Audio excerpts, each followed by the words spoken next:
Hi, Indigo here. Today on Finding California Plants, we're going to be talking about one of my all-time favorite native California plants, Phyla nodiflora, otherwise known as Turkey Tangle Frog Fruit. This charming little ground cover has a fabulous history as a drought-tolerant, frost-hardy, low-water lawn substitute. So why have so few people today heard about it? We'll take a look at what it is, its meteoric rise and fall as a landscaping plant, and several ways that you can incorporate this plant successfully into your garden. Its scientific name is Phyla nodiflora, but you can call it Turkey Tangle Frog Fruit, or just plain Phyla. Traditionally, it has been called Lipia and has been confused with other plants that also go by that name.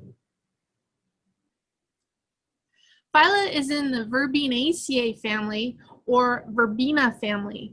It is closely related to lantana and shares many of the same properties.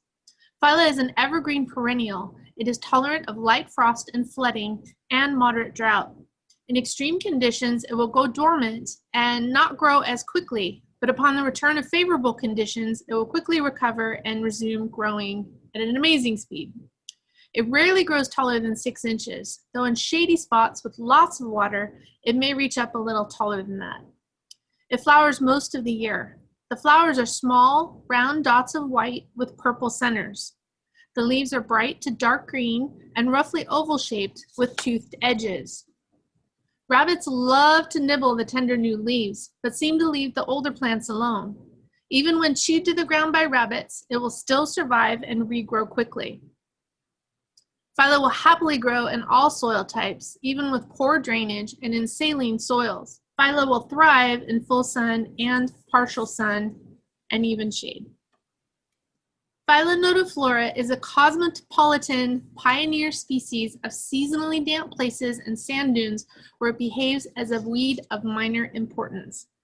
Pioneer species means that it is a plant that is able to grow in areas where other plants have had a hard time growing because of fire or flood or drought, compacted or contaminated soils. And it will grow easily and well, fixing the soil to make it palatable to other species. All of this is why it makes a fantastic landscaping plant. So why isn't it used more often in California gardens? So let's talk a little bit about the history of Phyla. Phyla is native from the southern half of the United States to the tropics. It has been found growing in all types of environments, from ditches and roadways to beaches and fields. There are several types of Phyla species, but only Phyla nodiflora is considered native to California, and we'll talk a little bit more about that later. Phyla means tribe or clan. The genus was named that in the 1700s because the flowers are in a tight group. Nodiflora means flowers from the nodes, which it does. Phyla's common names are so crazy, I had to spend some time trying to figure out where they came from.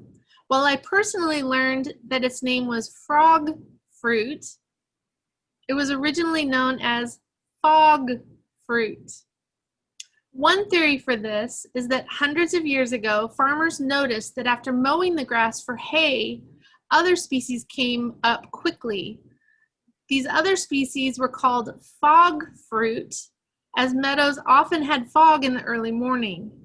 The reference fog fruit is first found in print in the United States in the late 1800s. As for turkey tangle, I get the tangle part. As Phyla grows horizontally, sending shoots out sideways that crisscross and form a mat. But where does the turkey come from? My best guess is that the turkey refers to the country of Turkey, not the bird, the turkey. There is an off-cited botanical description of Phyla nodiflora in P.H. Davis's monumental series, The Flora of Turkey. So turkey tangle would mean a tangle from Turkey, not a turkey in a tangle. Phyla was a very popular lawn plant in California in the early 1900s, but they called it Lipia. It seems to have had a peak of botanical interest in about 1925, which slowly faded after World War II. A few older gardeners remember it being readily available in garden centers in the 1950s. The top ad is from a 1909 issue of the Pacific Rural Press.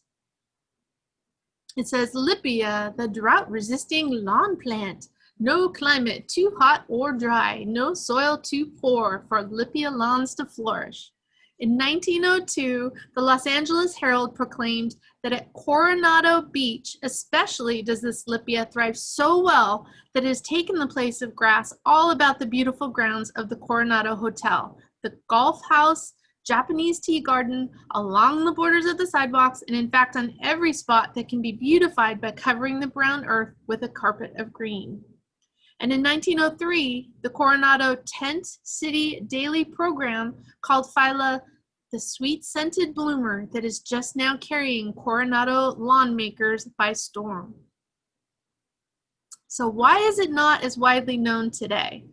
Personally, I believe that it was the rise of the residential gardening industry in the 1950s that is to blame.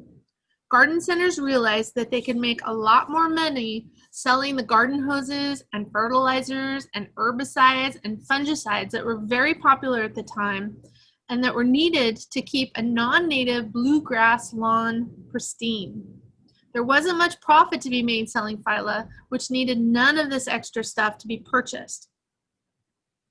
If you have any memories of Phyla being used in California landscapes, please tell us about it in the comments below. We'd love to hear about it. I'm just completely fascinated by this plant, and the more I have learned, the more fascinated I am by it.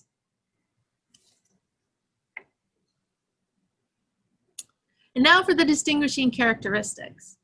Phyla is a great ground cover for full sun and part shade areas with trailing foliage and charming mini verbena-like flowers. It does well in containers as it will gracefully droop over the edges and bloom and look beautiful and smell good. Phyla is a good nectar source for bees and small butterflies such as hair streaks. It is the larval host for 3 North American butterflies: the white peacock, the Phaon crescent, and the common buckeye butterflies. And look at them there, they're so pretty. Plants in this genus have a long history of herbal use. The leaves are boiled and dried to make tea. The plant is known as a painkiller, an antibacterial, a diuretic, refrigerant, which means that it cools the body, apparently. And if you look online, there are a whole bunch of recommendations to use it as a hair tonic to fight dandruff, which I find very interesting because the recipe says to crush up the leaves and put it in coconut oil, which I would think the coconut oil would just do it by itself, but I don't know. The juice of the plant is cooling and is used to relieve fevers, coughs, and colds. The aroma of the inhaled plant is breathed in to treat coughs and colds, and the juice of the root is used in the treatment of gastric troubles. And I also found places where it said that the crushed leaves are good on burns and skin irritations. So there's a lot of information out on the internet about historic and potential medical uses of this plant, and I'm very curious about any of that. So again, if anybody has any experience using Phyla as a supplement or as a medical treatment, please let me know because I am very interested. How to grow Phyla. Propagation of Phyla is done by root division or cuttings. It is very easy to do. Just cut off any extra growth below a node and stick the node in some soil. In 2 weeks, you should have plugs ready to transplant. Phyla also grows easily when planted by seed. And maintenance of it just basically means periodic trimming of the edges to keep it contained in the areas where you want it. If it oversteps its zone that you've delegated it to, it's easy to pull out. The roots do not go very deep. At the Arboretum, I planted it in the rose area of the wedding garden, and it's been a fabulous ground cover and something that I couldn't get anything else to grow there.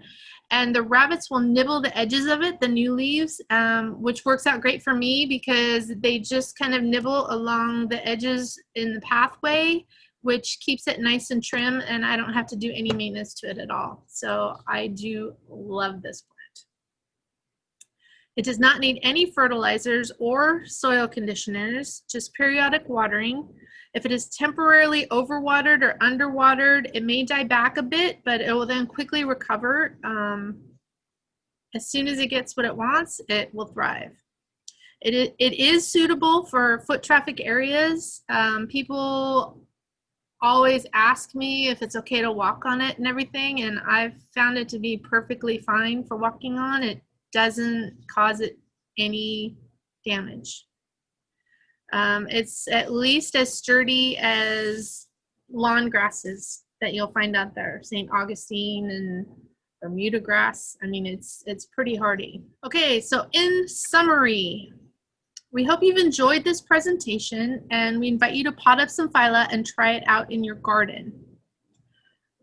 Some quick things that I'd just like to say. In doing the research for this video, I am now actually very skeptical that phyla is actually a native plant to California.